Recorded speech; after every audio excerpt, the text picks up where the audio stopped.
그 교육부 발표 자료 중에 5페이지에 보니까 초중고 사교육 감소, 사교육 총액은 5.7%가 줄었다. 참여율은 4.3%가 줄었다. 그렇게 돼 있네요. 사교육 총액이 줄은 건 학생 숫자가 줄어서 총액이 줄었던 것도 있겠죠? 5페이지.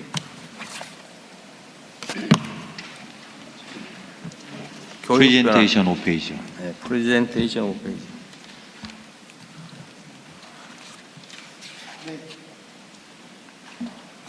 이게 총액이 5.7% 전년 대비 줄었고 사교육 참여율도 4.3%가 줄었다고 돼 있는데 네. 혹시 사교육 총액이 줄어든 거는 아이들 숫자가 줄어들어서 생긴 거 아니냐? 그렇지 않습니다. 아, 그래? 네, 네.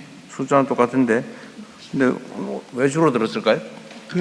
맨날 늘어난다고 다 계속 나뉘었잖아요. 늘어났었는데요. 네.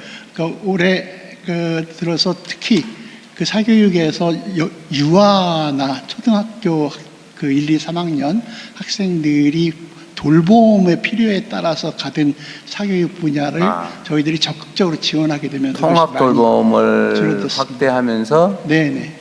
어거지로 학원 보내던 게 줄었다. 네네, 뭐 이렇게 이해하면 됩니까? 크게 요인으로 보입니다. 네. 다행이네요. 그 다음에 하나는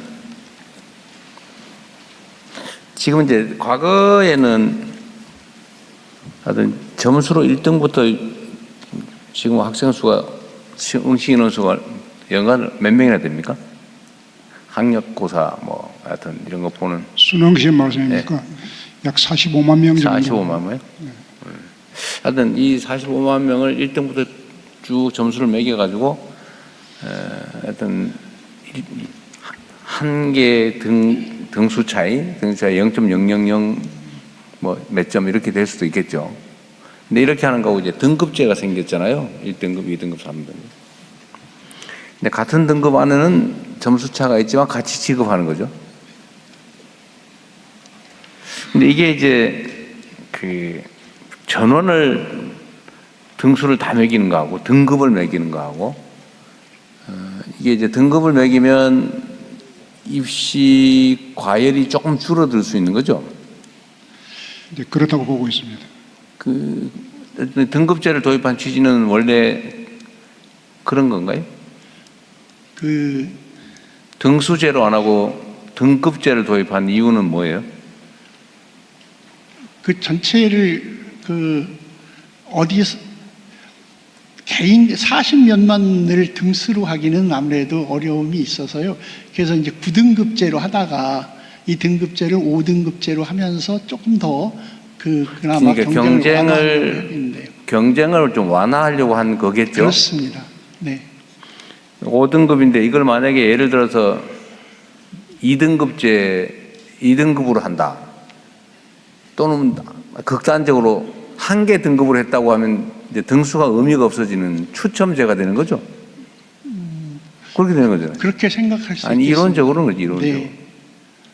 어쨌든 등급의 계급을 숫자를 줄이는 만큼 경쟁은 좀 완화되는 거죠. 네, 어쨌든 전체적으로 지금 이 새로운 사회 AI가 도입되는 AI. 아니 제가 보는 그 네. 단순히 제가 이론적인가 물어보는 거죠. 네네. 예를 들면 우리 입시제도가 과거에는 등수제로 하다가 등급제로 전환했고 등급이 어쨌든 9등급에서 5등급으로 줄었다는 거잖아요. 네. 그러면 예를 들면 상위 1등급이 예를 들면 이제 20%? 네. 20% 안에서는 그 성적 차이가 입시에 영향을 안 미치는 겁니까? 일단 수능 점수 자체로는 안 미치는데. 안 미치는 거죠. 네. 다른 요소, 다른 건 빼고 그건 다른 평가가 것으로 빼고. 판단하죠. 네. 점수 자체만은 네. 같은 등급이면 똑같이 취급하는 거죠. 네. 그렇죠. 네. 그러면 소위 그 실력을 구분하기 위해서 무지하게 어려운 문제를 한두 개를 넣잖아요. 소위 킬러 문항이라고 그럽니까? 네. 요즘도 이게 변별을 하기 위해서 어려운 문제를 넣죠, 시험에. 안 합니까? 교육 과정 안에서 낼 수 있도록 최대한 권장하고 있고 그런 의도적인 킬러 문항은 배제하는 것을 기본으로 하고 있습니다. 그러면 지금은 그 수능 시험에는 교과서 외에서는 안 나옵니까? 최대한 교육 과정에서 소화한 내용으로만 출제하도록 권장하고 있습니다. 예.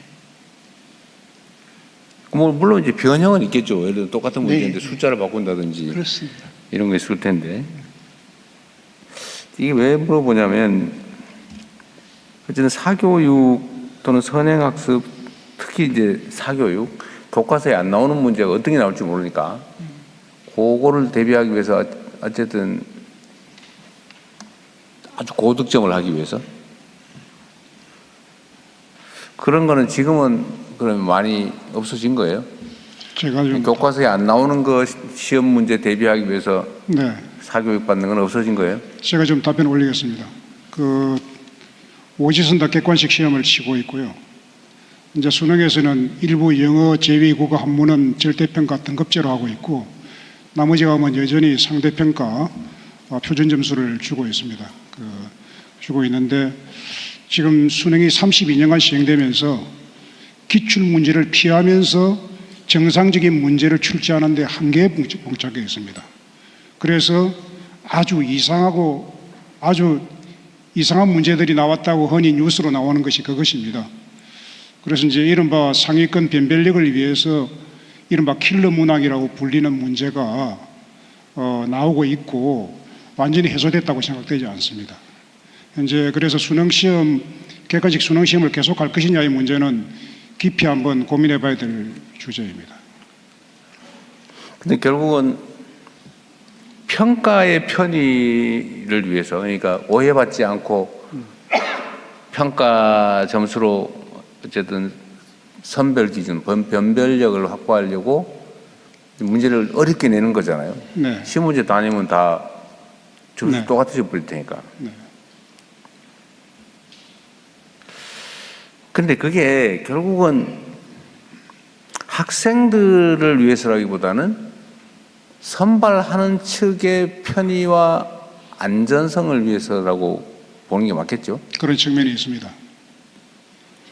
그러니까 교육 당국이 이제 오해받지 않고 이제 확실하게 이제 칸을 치고 5등급이라도 어쨌든 나누고 이런 거를 하는데 혹시 의심을 받을까 해서 웬만하면 다 객관식으로 하고 그러다 보니까 사실은 굳이 안 배워도 될 거를 갖다가 특이한 것까지 막 다 모든 영역을 만약을 대비해서 다 공부하고 이 사회적 낭비를 초래하는 측면이 있는 거죠. 있습니다. 근데 이게 고민을 좀 해보자는 취지인데요. 지금은 학생들에게 과거에는 해답을 쓰는 능력을 주로 길러줬잖아요. 네. 뭐 이 닥치는 문제를 어떻게 풀 거냐. 근데 지금은 확실히 변했는데 질문만 하면 답은 사람보다도 뛰어난 사람보다도 프로그램이 훨씬 더 잘해주는 시대가 돼버렸잖아요. 네. 답하는 능력은 거의 의미가 없어지는 시대가 오고 있죠. 지금은 질문을 얼마나 잘할 것이냐. 특히 인공지능 좀 더 이제 나와서 앞으로 뭐 일반 인공지능 뭐 이런 게 곧 현실이 될 텐데 답하는 능력을 그냥 일반 능력을 기르기 위해서 답하는 능력을 테스트하고 또 그 테스트에 맞춰서 답하는 능력을 죽으라고 키우고 그것도 주관적 답도 아니고 객관식으로 제시되는 것 중에서 고르는 이거 초보 컴퓨터가 해도 쉽게 할 일이잖아, 그죠? 네, 맞습니다. 앞으로도 계속 이렇게 할 거예요. 그래서 지금 오지선다 객관식 문제를 앞으로도 계속 AI 시대의 미래를 살아갈 아이들에게 계속 할 것인가에 대해서는 굉장히 근본적인 문제제기입니다. 이건 아이들을 사실은 망가뜨리는 거잖아요. 네, 그렇습니다. 어른들이 편하게 채점하고 분류하고 행정을 의심받지 않고 안전하게 하기 위해서 네. 아이들을 희생시키는 거잖아요. 네. 필요 없는 걸 가르치고 아들 규격화하고 지금 규격화된 인격체들은 별로 유효성이 없잖아요. 그죠? 네. 세상은 좀 독창적이고 창의적이고 좀 개성 있고 이런 사람을 원하지 똑같이 만들어진 사람을 결코 원하지 않단 말이에요. 똑같은 거는 인공지능이 이제 다 해치울 텐데 지금도 컴퓨터가 대부분 하고 있지만 인공지능은 더 할 거 아닙니까? 그런데 이런 세상에서 규격화된 사람을 키워내는 교육을 계속 하는 게 저는 교육을 하는 게 아니라 망치는 것 같거든요. 네. 너무 과격한 표현인지 모르겠는데 좀 네. 어떠세요? 네, 지금 현재의 그 시험 체제는 고등교육에 들어가기 그 직전까지 오지선다형 객관식 문제를 무한반복 풀이 훈련을 하고 있는 것입니다. 그래서 그것으로는 그 사고력이나 창의성을 기를 수가 없고요. 고등교육의 그 준비를 할 수도 없습니다. 그래서 이제 아이들이 고생을 해도 의미 있는 고생을 해야 되는데 그 문제 풀이를 고도한 어떤 패턴 익히기가 가장 최상위권 학생들이 잘하는 것이 문제의 패턴을 익혀서 빨리 푸는 것입니다. 그러니까 네, 그 초보 컴퓨터 되는 연습을 하고 있는 거예요. 그렇습니다. 그것은 그 학생들의 지적 능력을 그다지 확충하지도 못하고 사고력을 기르지도 못하고 창의성도 기르지도 못합니다.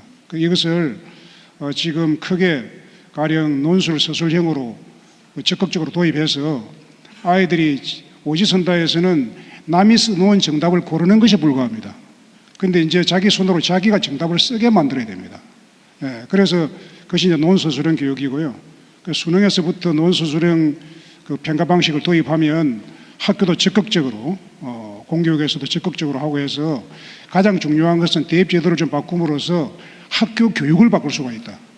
교육 수업과 학생들의 학습 방향을 바꿀 수 있다는 것이 큰 그 전환이 되어야 된다고 생각을 하고 있습니다. 아니 그러니까 지금 이제 우리 교육위원장님 말씀도 일단 좀 진전된 것 같기는 한데 주관식으로 답을 쓰는 뭘 물어보면 거기다 답을 쓰는 그걸 지금 이제 다음 차선으로 하겠다는 건데 네.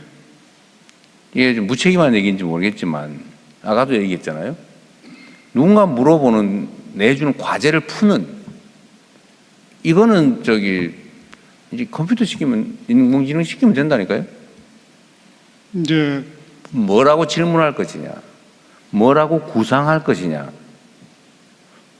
세상에 없는 새로운 생각을 어떻게 표현할 것이냐 이런 거를 배워야 되는 거 아닌가요? 네, 질문하는 능력이 AI 시대에 가장 중요한데 질문하는 능력도 사고력과 창의성이 기본입니다.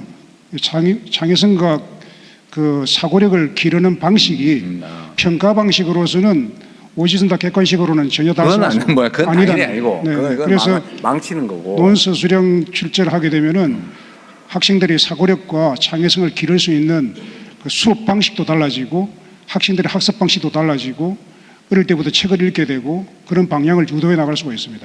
대통령께서 말씀하신 그런 문제의식에 기초해서 어쩌면 초등학교, 중학교 과정까지는 거의 수업 자체가 학생들이 어떤 것에 대해서 문제의식을 가지고 질문을 유도할 수 있도록 하고 그 질문에 대해서 함께 협력해서 그 문제 해결책을 찾아가도록 하는 방식으로 우리나라 교육의 수업 형식이 많이 진전이 됐습니다. 그렇지만 중3 이상 이렇게 되면 대학 입시라고 하는 큰 과제가 있어서 그것이 다시 고등학교 되면 원위치되는 상황이어서 대입 제도에 대한 어쨌든 변화는 필요하다. 그런데 워낙 예민한 문제여서 네. 어디까지 할 것인가 어떻게 할 것인가는 지금 국교위에서 중심이 돼서 대입 특위에서 논의를 하고 있는데 어쨌든 전 국민적으로 그 수의 과정을 거쳐서 단계적으로라도 어쨌든 변화해야 될 때가 왔다는 것은 거의 전체 국민이 동의하고 있다 이렇게 생각합니다.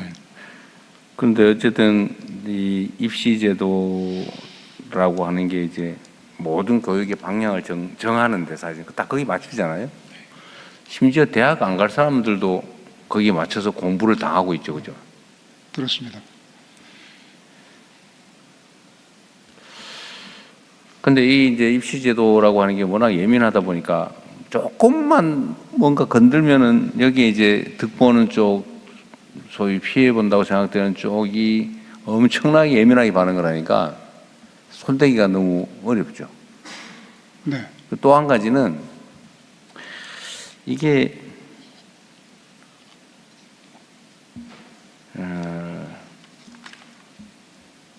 선택의 여지가 없는 게 또 문제죠. 그러니까 모두가 오로지 대학 입시라고 하는 거에 맞춰서 대학별로 안 갈 사람까지도 그냥 쫙 거기에 맞춰서 고등학교뿐만이 아니라 막 중학교, 심지어 초등학교까지, 어쩌면 그 이전에 유아교육까지. 네. 네, 이런 상태에서 지금 교육 그 입시제도의 변화를 주려고 하면은 너무 어려울 것 같아요, 그죠? 이제 저는 사실은 그걸 별로 권장을 안 하는 쪽인데 사실은 네. 교육제도, 입시제도에 손대가지고 칭찬받은 예가 없어요. 네. 잘하면 칭찬받을 수 있다고 생각합니다.